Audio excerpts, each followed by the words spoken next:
The death of Hercules, the fall of a legend. Hercules, a hero's rise, a legend's fall, immortal in glory, bound by fate. In the pantheon of Greek mythology, few figures loom as large as Hercules, the epitome of strength, courage, and heroism. But even gods and demigods are not impervious to tragedy. Today, we delve into the heartbreaking narrative of Hercules' death, a tale of love, betrayal, and the agonizing demise of a legend. Hercules' strength was his most defining trait, but it was also his undoing. After completing his 12 labors, he was summoned by King Eurystheus to perform a 13th and final labor, a seemingly simple task that Hercules, in a fit of rage, chose to complete in a single day. He was to bring back the girdle of the warrior woman, Amazonia. But Hercules had unknowingly set a trap for himself. The girdle was guarded by the monster Typhon, who Hercules slew.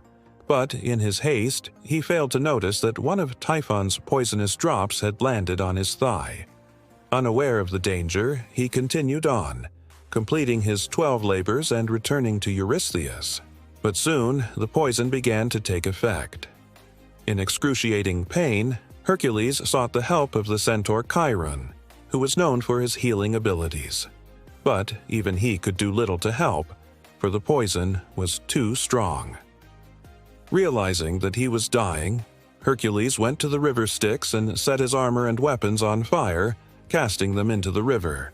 Then he made one last journey to the Oracle of Delphi to receive his final prophecy.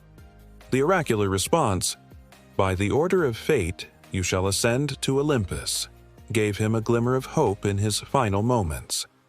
He returned home to his wife, Deianira, who was pregnant with their child. Seeing her husband in such pain, she wanted to help. She had heard stories of the great hero Achilles and how his invulnerability was only in his heel. So she concocted a plan. She would make a robe for Hercules using the skin of the Lernaean Hydra, another monster he had slain, and rub it with the remaining poison. Thinking this would rejuvenate him, she sent the robe to him with a trusted centaur, Philoctetes. When Hercules saw the robe, he was overjoyed. But before he could put it on, Philoctetes warned him, "Beware, for it is a dangerous gift."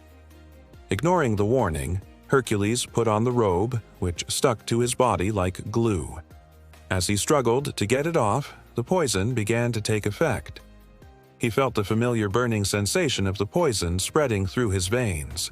Realizing what had happened, he called for his son Hylas to help him. Together, they set off for the river, hoping to wash away the poison. But the water had no effect. As darkness fell, Hercules, with the help of Hylas and some of his friends, managed to reach his royal palace. But the poison had now entered his heart. He knew it was the end. With a heavy heart, he said goodbye to his wife and children and asked to be left alone. As his friends gathered around the funeral pyre, they wept for the great hero whose life was slipping away. Hercules, however, was not truly mortal. His father was Zeus. And when Zeus wished for his son to ascend to Olympus, who could stop him? A bolt from Zeus's lightning struck the funeral pyre, setting it ablaze. Hercules' body was consumed by the flames, but his soul was taken up to Mount Olympus. There he was granted immortality, becoming a god. His death, though tragic, was also a celebration of his divine heritage, a reminder that even heroes have their breaking point. Thank you for watching. If you enjoyed the video, please subscribe and stay tuned on Tales Beyond Time for more. Also, don't forget to hit the bell icon so that you never miss any new updates from Tales Beyond Times.